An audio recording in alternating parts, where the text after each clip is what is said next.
1000 elektriniečio. Štai, turiu kroniką su savim, bet iš pradžių noriu pranešti apie tai, kad šį sekmadienį, tai yra balandžio 27 dieną, 8 val.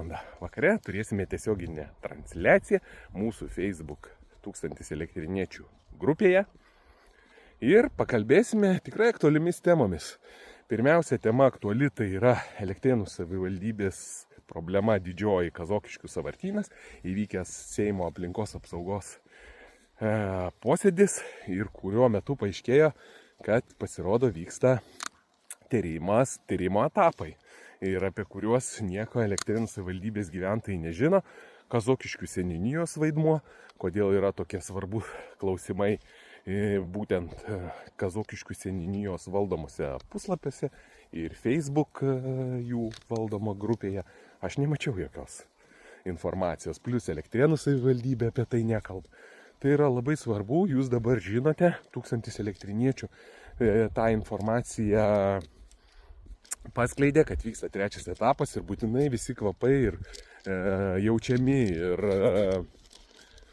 poveikis sveikatai turi būti pranešamas 112, paskambinat ir užregistruojat, kad yra tokie klausimai. Tai būtinai apie šitą pakalbėsim ir kodėl Elektrėnų savivaldybė ir valdžia Elektrėnų, taip jau deklaruojant ir besirūpinantį gyventojais, nutyli tokius svarbius dalykus, kaip vykstantis tokie tyrimai dėl sąvartyno, kur gyventojai gali išsakyti savo nuomonę ir gali būti nuspręstas iš vis šito Kazokiškio sąvartyno likimas. Taip pat pakalbėsime apie naują statomą tą kažkokį tai, kaip čia dabar, kaip muziejų, tą technologinių tą centrą vaikų ūkdymo, kurį nori statyti savivaldybei, čia dabar vaikų pasaulį čia dabar mums labai reklamuoja. Pakalbėsime apie vaidmenį, kokios pasiekmės, ar mes esam pasiruošę tokiems objektams, ar mums tikrai reikia į tai investuoti pinigų, ar mes turim specialistų, kas ten dirbs su tuo, ar iš vis yra toks poreikis ir koks likimas tada laukia meno mokyklos, kultūros namų darbuotojų ir panašiai. Taip pat pakalbėsim apie tai, kad štai kronika, aš atsiverčiu ir kaip malonu paskaityti apie tai, kas yra aktualu. Tai buvo aprašytas kronikoje vykęs Seimo aplinkos apsaugos posėdis, kuriame dalyvavau ir aš, ir tikrai labai gera informacija. Ir kai malonu, kai tavo vietinis laikraštis rašo apie problemas, aktualias problemas ir tai gauna atgarsį ir padeda tikrai spręsti klausimus. Bet aš visada sakau taip, kad iš kažko reikalauti, mes pirmiausia turim pasižiūrėti veidrodį ir ką mes turime padaryti kaip Elektrėnų savivaldybės gyventojai, kažkiek finansiškai turbūt prisidėti, kažkiek tai informatyviai prisidėti, kad būtent laikraščiai ir laikraštis konkretus rašytų apie tai, apie ką mes norim girdėti, kad atstovautų mūsų interesus. Pažiūrėkit, kaip malonu. Buvo šitą savaitę. Atsiverčiu laikraštį, tai ką noriu matyti, tai ką noriu girdėti. Žinau, kad atstovavimas Seimo narys Kęstutis Vilkauskas deda pastangas, kad klausimas Kazokiškių sąvartynas skambėtų visoje Lietuvoje. Taip ir posėdį mes svarstame.